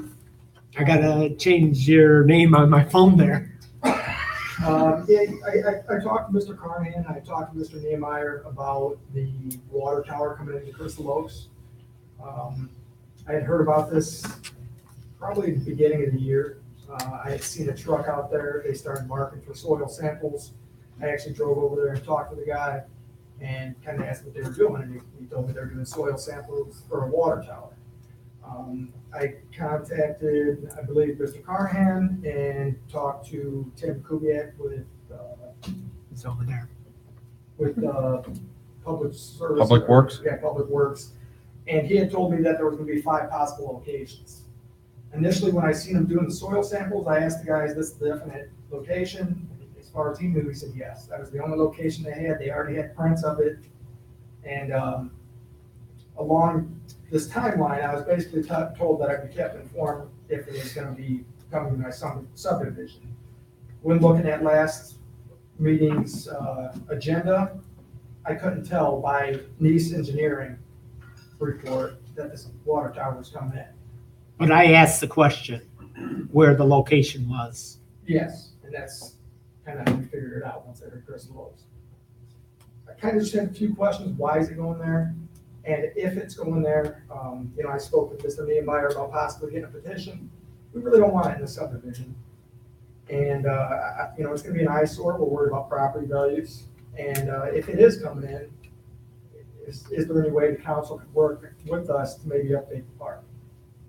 Whether it's new park equipment or some landscaping. There's no sidewalk at this park. The street's filled with children. I have 2 children of my own. My brother lives across the street from the park. He's got 2 kids. I have 7 grandchildren down there, And, and I live there. and you know, when my son drives the Jeep down there, his power wheels, first thing he does is pull into the road. There's no sidewalk there. On the way to the meeting today, I seen that they were marking again. And initially, I was excited when they were marking when I seen it back in January, because I thought we were finally getting a sidewalk, and I found out it's a water tower. But, I know you had spoke with me and said there's different engineering things, which I understand, but, you know, our subdivision. I think some improvements is a good suggestion. That's a good. Yeah, and that's That's something. a great idea. That's something I kind of latched onto you with too, Joe, was that wherever it's put, it's not going to be something that anybody wants in their backyard. But if you look at other communities where water towers have been built in residential areas, I don't think there's been a decline in property values. And if there is an effort made, and I agree with your thoughts about some beautification and some access points for kids, and you know, I've walked through that neighborhood a number of times when I've campaigned, and there are kids everywhere. Absolutely. That's So I- one of the reasons we like Right. So I think that it's a really good idea that as part of this project to consider a way to enhance that area, make it safe for kids to play, and make the water part a part of the neighborhood rather than something that you wish wasn't there. I understand your concerns. The engineering firm went through a number of hydraulic tests with elevations, location of water, piping, all of those different things, and that through all of those analyses was determined as the area that it would be most effective, most efficient, and serve the most people. And I hopefully, think hopefully one it's, of our concerns Hold on one too second. is- Hold on, sir. If I'm not going to be rude, but if No, you have a it's okay, I comment, understand. when Mr. Baker's done, you can come on up, okay? Thanks. I'm here with Mr. Baker. one of the things that I think we need to improve our water over there. And Oh, I by understand. improving the water, that should lift the value of the homes up over there. And I'm all in favor, if we can work out something to improve the park equipment, I'm totally in favor of that. Yeah, I mean, even, you know, like I say, some parking equipment, some landscaping, And maybe some what's gonna happen to the sidewalks. tree line? I mean, is the piping coming from the water tower, is that running out to the street? Is that where the existing water utilities are that it'll connect into? Or are we gonna be wiping out a portion of the street line? I know a portion of it's gonna have to go for the water tower and probably a pump house. I wish I could answer that question, but that'd be one for our engineer. Jill, can you make sure that you put Mr. Simstead and Mr. Baker in touch with one another so some of those questions can be answered? All right, appreciate it. Neil is our lead engineer on this. But part of it's going in Lemon Lake Park and part of it's going on Oh, the, trust me, I've cut through the woods a lot of times. I know where the fence is. I even went out there with a tape measure All trying to right, figure out sure. where all this thing's going. but hopefully we can get a sidewalk in there for the park. So it's connected to both of those properties to the north and south.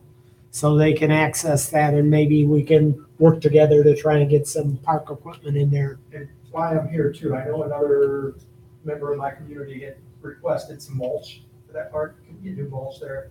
I mean, it's like mud in there. Tim, can you take care of that? Well, I know we've been cutting up a lot of stuff. Well, we can't use Can't that. use Can't that use for that. parks. That's poison ivy. Oh, okay. Lord only knows, but you don't want to put that in the playground. All right. It's So, not, Or we it's don't not want to safe put for that parks. so you'll work on that?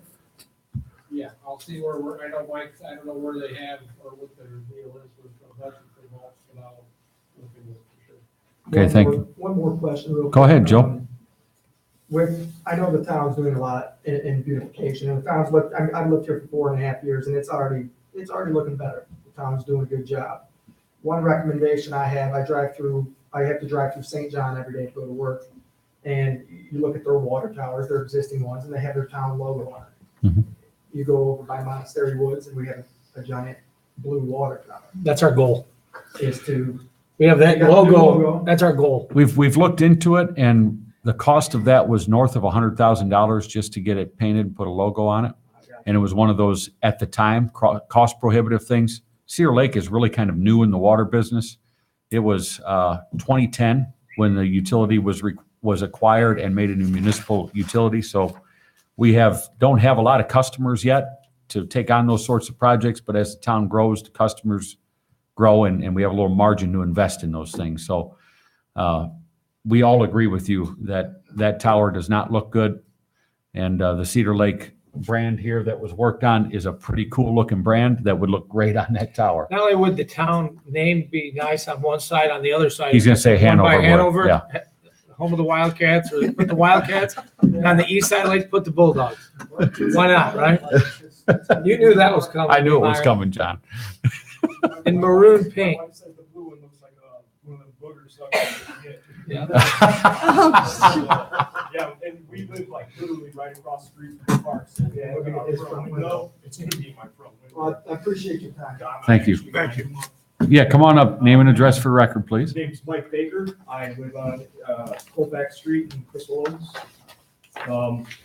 Actually, Mr. Niemeyer, if you are the park, I live, what's your name? Marco. I live right where Margo is. That's like where I would be facing out. So when we bought the lot, we chose it because we were told that there would be nothing ever in the lot across from us. It's like 3 lots. There's a park in the middle and then empty space and empty space. So when we chose the lot, that's why we did it. We really like the tree line, we like the view without a water tower. Who So, told you that? that was on the subdivision plot survey from the Hall brothers. Hmm. So there was nothing ever on there. From what I understand, I have not seen it, there is a water tower described on the old builder for that subdivision's plot survey. Wish I would have known that. Now, it was we had planned to put a well for the system on that property. And IDEM told us we couldn't do that. Or was it the Indiana Regulatory Commission? We had to, IURC. we had to take the water from Robin's Nest, pump it across Lemon Lake Park, and put it into Crystal Oaks, right, Don? Yeah. Yeah, it's a long time ago. So, I mean, it's just kind of feels a little bit deceiving to us, because that's what we were told. Now, who told us that is no relevance because anybody can tell me anything, Right. as long as he's in some sort of a authority situation, I don't believe him. He's trying to make Why money. should I? He's trying to make money. Right, why should I not believe the guy? Yeah. So, at any rate, we spoke about there were supposed to be multiple sites for this. Would it be possible if you guys could maybe touch on maybe some of where those were? There Because were we some, haven't heard- there were some fracture trace analyses done in some areas around Lakeside subdivision. Okay. And it was determined that water quality was an issue in that area, high levels of sulfur. There's a whole bunch of standards that have to be met to even put up a tank like that and be able to pump water into it. Oh, And through all of those analyses over the last several years, that area there came back as the most feasible. So a lot of it was out into the fields there by Lakeside, but the water quality was awful. It was going to have to be so heavily treated that by the time you treated it, Your bill would go up. it would be extremely cost prohibitive to the customers. Well, I was just thinking too, spitballing, because once this happens, that's what you try to do. Nobody really wants to look at this thing, and I'm sure that Lemon Lake is receiving some sort of compensation in some way, shape, or form for having half of this structure on their land. Couldn't we have done something, say, there's a large area of land right there by MacArthur School, where there's a dilapidated old softball cage that's not used anymore, it seems. Couldn't they have erected it there, in that tree line, between the Boys and Girls Club? And There- maybe give the school. a MacArthur, water bill? MacArthur School's water was full of arsenic. Oh. And Oh, my kids that's one of the reasons, Bob just made you feel good. Yeah. but that's one of the reasons why they got Crystal Oaks water pumped into the school, so they could get rid of their well. Yeah, one of the disadvantages we have here, Mike, is that we're in the Kankakee River watershed. We're on the other side of the Continental Divide, which doesn't allow us to access Lake Michigan water. Right. So we have to dig into the ground and dig real deep wells into aquifers. And frankly, some of them in this area aren't worth pulling water out of. So it's, like Bob said, it's a matter of feet sometimes, the difference between good and bad water. So I understand all of those concerns. You're right to be concerned about this stuff. And the best thing that you could do is what you're doing tonight, is communicating those things to us and making sure that we understand your desire to still keep that neighborhood feel. And that if there's some things that we can do as a team here to address those things while the development takes place, to maybe help alleviate some of those fears, give you information, and also beautify your neighborhood. Well, I'm looking at 150-foot water tower, essentially probably 100 feet away from my house. So when I think about 150 feet, push it further back, say, into You get the lime and the sulfur it again. becomes a much smaller problem. Or if you don't do a 150-foot tower, say you do multiple smaller towers that are in a row. Or is there another design that we can maybe look at, maybe hide it behind the tree line? So, I mean, there's a lot of, it doesn't show. I really wish more of the subdivision would have come. There's a lot of support in the subdivision for this, but it's just like anything else. When you ask people to stand up and say something, they're afraid for many reasons. nothing to be afraid of. You guys are That's here, right. you're elected in here to just make these decisions for us. That's why you're here. So all I'm asking is that you consider maybe some of these other options, or maybe keep us in the loop a little bit, because, I mean, really, we didn't know until we heard it over we've been listening to the broadcast. You guys put this on the internet, and we've been listening. That guy back there puts it on the internet. He's TV He producer. volunteers. He's a future reporter.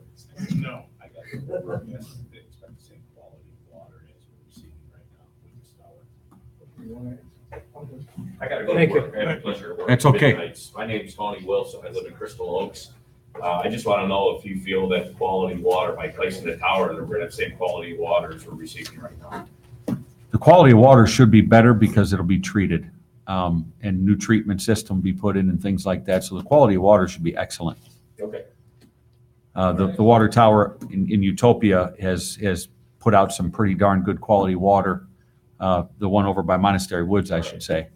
That's the old Utopia well, so to speak. So it's, what we've seen here is that when our people do analyses of what's underground, they're getting it right.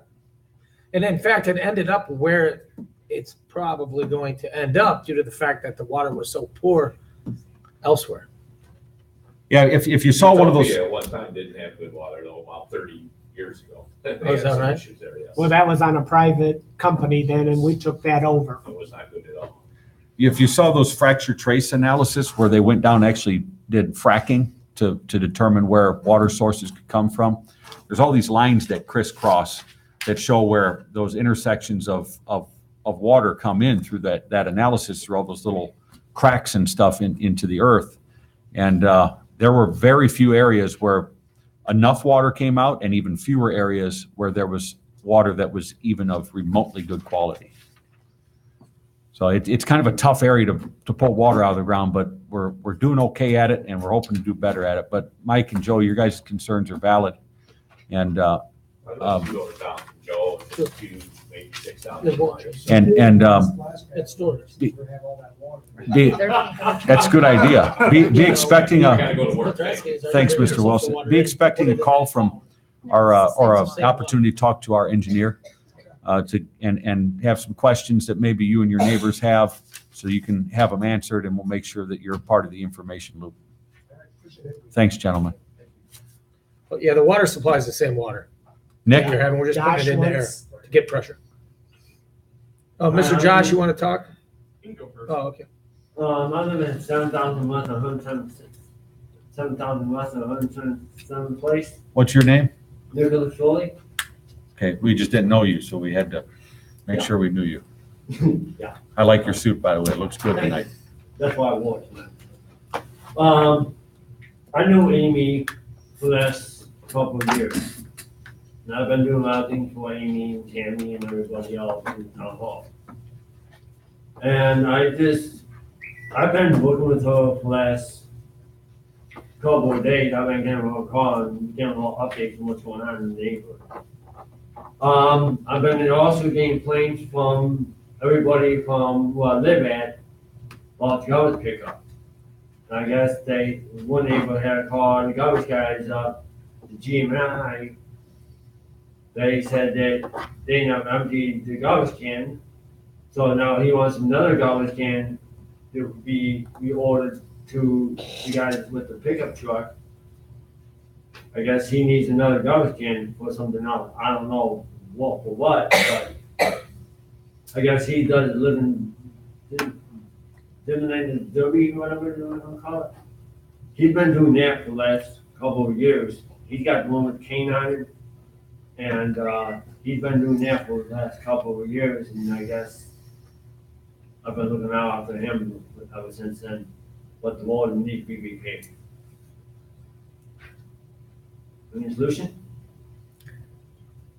Well, I think the solutions are being continuously worked on, Nick. There's a long list of roads that need to be repaved in this community.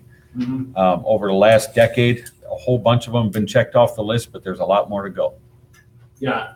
Well, take your time there. You know, it might just, it might be a couple more days until then. But I look at it this way, when people throwing the garbage out, cigarette butts out, you name it, they just throw it out and out on the road. When I see the cops, when I see the police, I give them the salute. And when I see the chief or the fire chief, I give them the salute that, you know, saying, well, hey, you know what, with all these officers being killed on line of duty, I would involve these cops over here. Mhm. So that's why I give them the salute as it is. Well, thanks. You're a heck of a patriot and a valued community member. Oh, thank you. And I really appreciate what you guys are doing on the town committee. I'd like to be up there one of these times. Sounds good to me. You could take over Bob's baton. He's I'll in just the take wrong with area. me my place. That's perfect.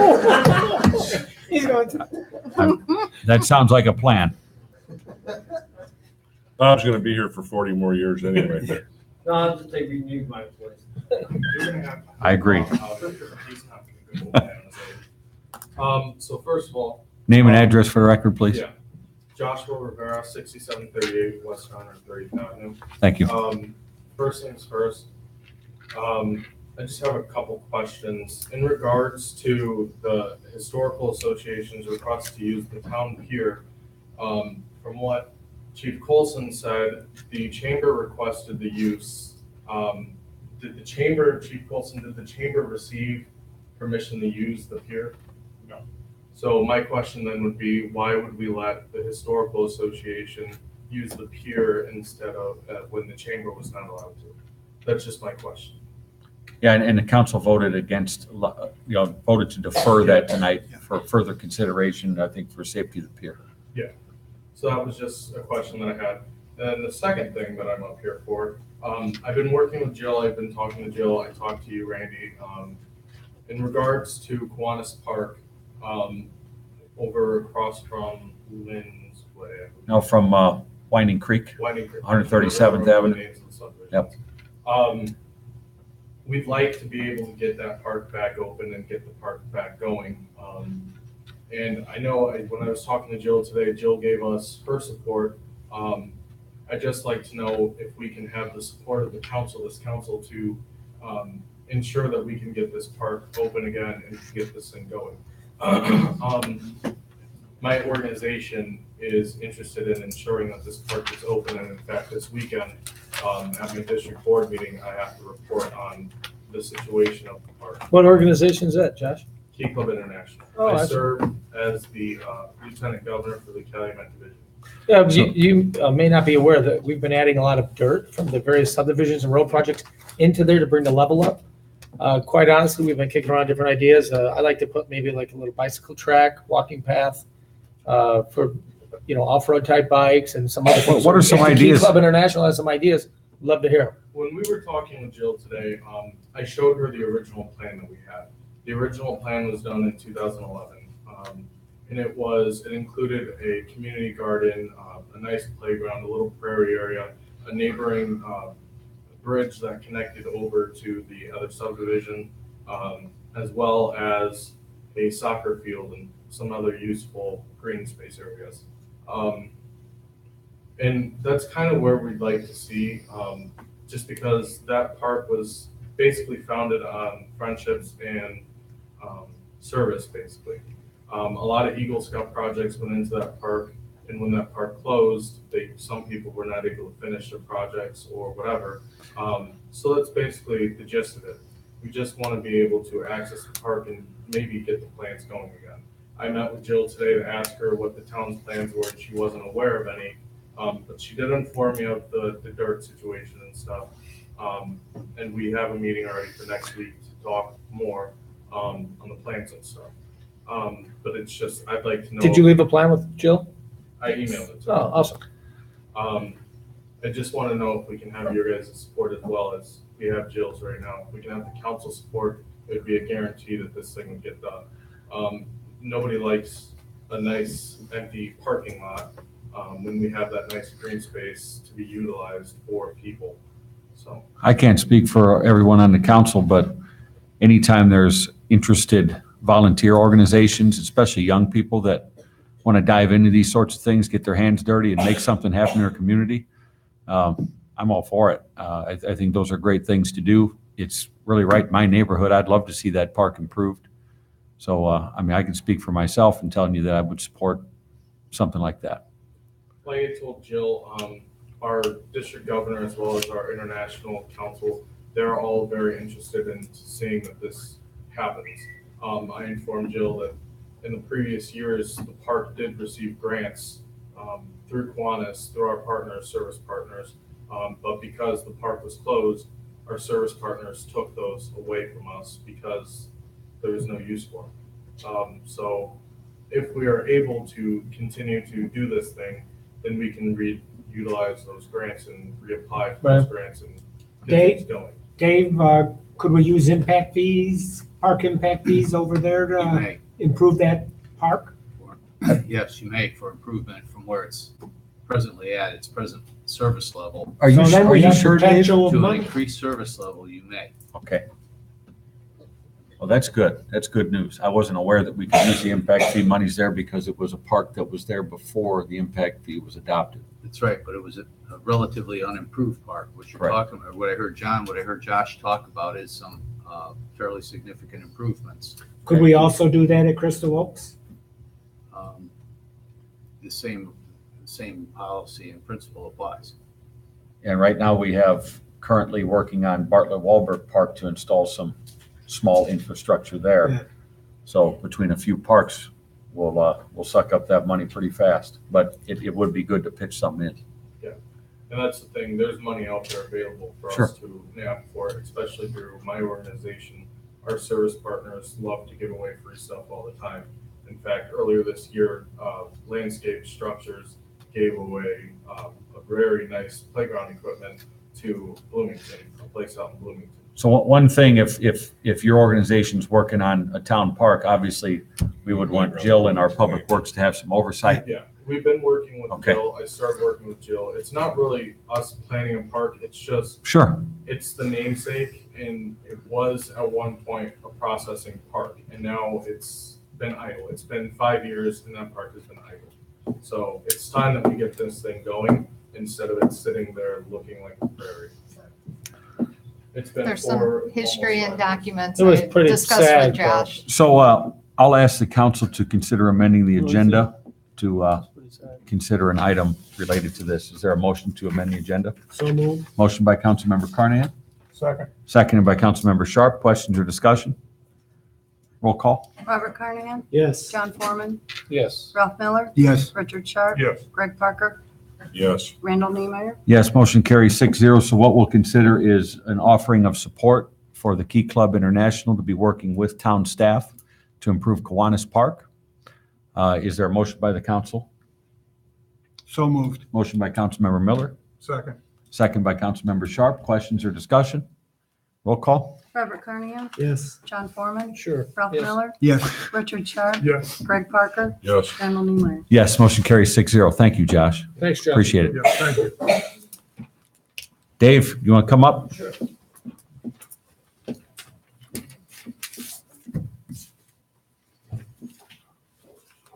Dave Harkavas, 8029 Lakeshore Drive. I actually had a meeting with Jimmy Lott at the museum, and I wasn't prepared to even speak about this. I just came in to just sit in on the meeting. But since it got brought up, I just thought I'd throw out everything I know about the pier and the museum and all that. I mean, just so we're all clear. So I run Cedar Lake Sunset Cruises on the lake, and we're getting busy. I cruise every day now. I mean, we're up to 200 people. I'm up to 200 people a week. And I have permission to pick people up at the lighthouse. The museum asked me if I could help out and do some history tours on Tuesdays for 2 select dates in August. And I actually responded that I can do 4 Tuesdays in a row. And instead of doing 1 cruise, I'm already there, I'll do 2 cruises. So I'm really doing about 4 times what they asked me to do. They were really adamant about me picking up at the police pier. And I know that's your decision. I really don't care whether we pick up at the pier or not. But before I answered, you know, I mentioned something to John and Todd, and I just thought we'd get the ball rolling. But I drove over here and I just wanted to assess the situation myself, just to see if it's something I could even do and to ask for. and I pay a lot of money for a very expensive commercial insurance policy. It's the insurance policy that the Department of Natural Resources requires me to have. And I think it's a case where if I ever have a claim or an incident, like, we're not doing Cedar Lake Sunset Cruises on the lake ever again, because I will not be able to afford the insurance. So when I came over here and I looked at the pier situation, it's pretty clear that it's too shallow for me to come in, put the motor up so I'm not hitting the bottom, then I have limited steering, get the boat turned around. It's a side-loaded boat on the left-hand side, and it's just not safe. And that was my response to them. And I know they really wanted to do it. And I came back over, I looked at it again, and this is all I could come up with, is if the the fire boat was moved up and tied to the pier, I could pull, and the lift was all the way down, I could pull up there and we could load the boat on the side. To me, that's safe, but I still had permission to pick up at the lighthouse. I think the museum was thinking that it might be too far for some of the older people to walk that might be interested in the cruises. So whatever you guys decide, I stand behind you. And I didn't even come down here to talk about it, but since it got mentioned, I figured I'd. The item was deferred for the next meeting because the chief had given some input on the current condition of the pier. Sure. Chief Wilkening had expressed some of his misgivings about it as well, so there's a little more work being done on it. Sure, but that's everything I know Yep. about it. So I Thanks, just Dave. figured I'd let you guys know. Dave, you would be able to do it from the lighthouse? I would. Yeah. Yeah. I personally think the lighthouse would be a better pier to do it from, just because we used that pier the first year we had the garden walk, Mhm. and I pulled my boat up and I had 8-10 people on the boat. Mhm. They got off of the boat. Whoever was doing the land part sent the people out there. All of a sudden, we had 20 people at the end of the pier. Okay. Yeah. Whatever, I stand behind you guys. I just. Well, if I just worry about some person tripping in the sand walking to the lighthouse. Oh. Could we get a golf cart and shuttle people back and forth Yeah. from here to the? That's a question for them, I mean. Yeah. I mean, somebody. So, and once again, I didn't come down here to talk about it, but since it got brought up, I just figured. Yeah, I had gotten a call. Everything I know about. Before you even called me, talked to me about it, Sure. Julie had contacted me. And they do a great job, and the folks there, Jimmy Lawden, everybody. at the It's a great Historical idea, Association and do a great job. you helping them out is fabulous.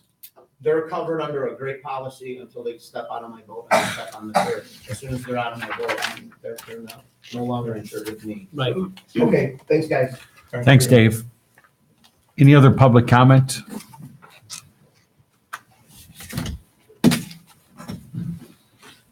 Bob Walensky, 7209 West 136th Avenue.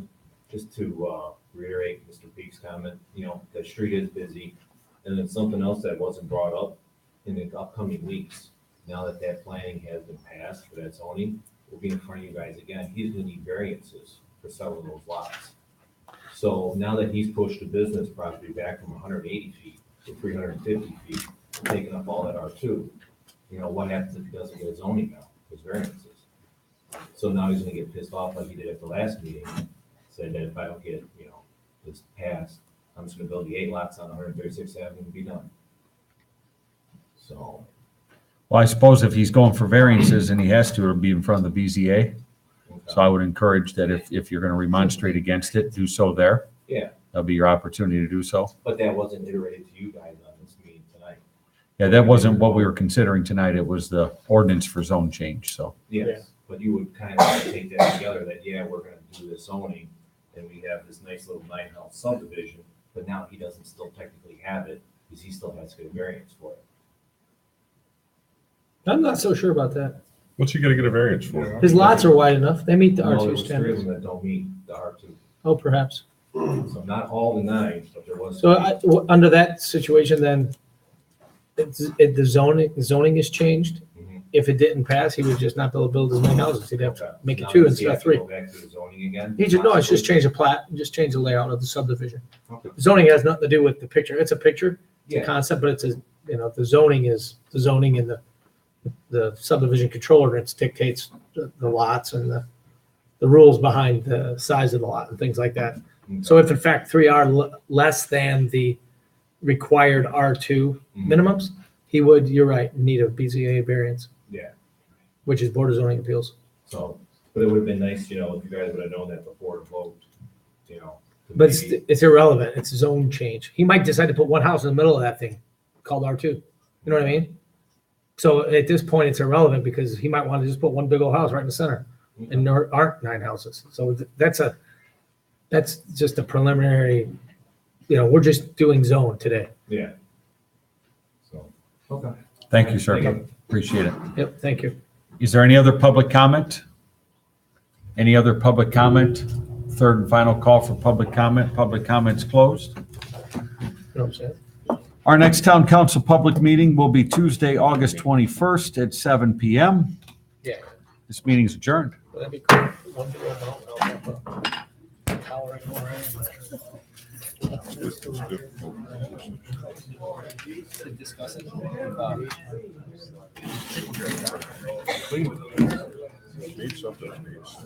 Oh, yeah, it's a nice little subdivision. That's probably one of the nicest little subdivisions, if he does, he also, that we've seen. in a long time.